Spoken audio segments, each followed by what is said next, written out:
Maraming kupal sa mundo, pero mas may kupal pa si Zian Gaza. Ayun. Like, yes! Ang ganda ng headline ko. Grabe. Si Zian Gaza po ay si Zian Gaza po ay nandito sa kontrobersya na yon. Ako po si Zian Gaza. Alam niyo ba si Zian Gaza, napakakupal ng mundo na yan. Napakakupal ng tao na yan. Alam niyo si Zian Gaza, parang wala siyang titi kasi hindi siya nakabalik sa Pilipinas.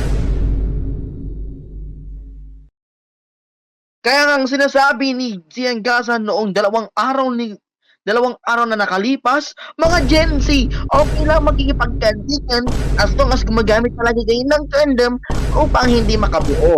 Lalo na doon sa isang hindi member na sobrang palaiyo. Now, alam nyo ba mga lords,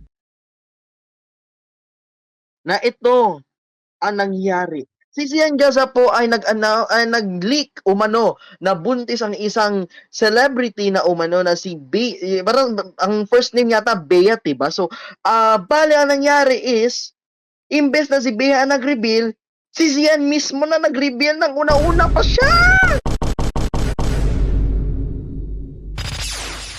Pakatapos, lahat ng mga tao galit na galit kay Zian Gaza. So ano ang ginagawa ni Zian Gaza? Siyempre, gumagamit ng bini para sabihin na may kumakanta doon. Ako po, ako sa inyo. Na nagpa-blind item pa si Gaga. Kasi sabi niya, hindi si Aya, hindi si Mika, at mas lalo daw hindi si Colette. Pero ang totoo guys, advertisement lang pala niya yan sa Instagram reel niya sa live niya. Alam niyo ba, itong si Zian Gaza nakakulong ng isang beses? Mukha siyang siraulo doon. Kala niya parang nagda-drugs siya. Pero pinalaya rin. So ano nangyari? Kinasuhan naman siya ulit. Pero alam niyo naman saan si Zian Gaza na yon? Walang iba, kundi sa Thailand. Eh alam niyo na ba sa Thailand, merong agreement sa kanila na pwede nilang i-extradite yung kriminal. Kaya abangan natin, bring Gaza home. Okay? Bring Gaza home. Yan yung gagawin natin. By the way po, hindi lang din yan mga lords.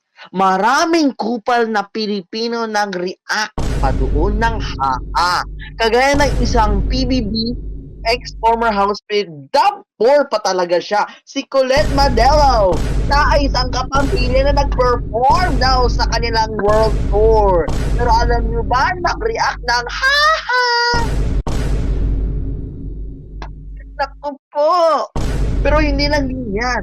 Ang Blooms, ginagawa nila ng para-paraan para dependahan ang Bini. Kaya alam yung ginagawa ng iba? Naku po, pumupunta sa Facebook kung iti-threaten pa nilang i-report ang account ng isa dyan. Naku po. Kaya next time mga lords, kung gusto nyong gamitin ng Bini cloud chaser, tandaan ninyo, mga Blooms, malaway yan, baka sakali, nasa dark web na po ang impormasyon ninyo. Nakulat, Geometric Tomato para sa Cool News.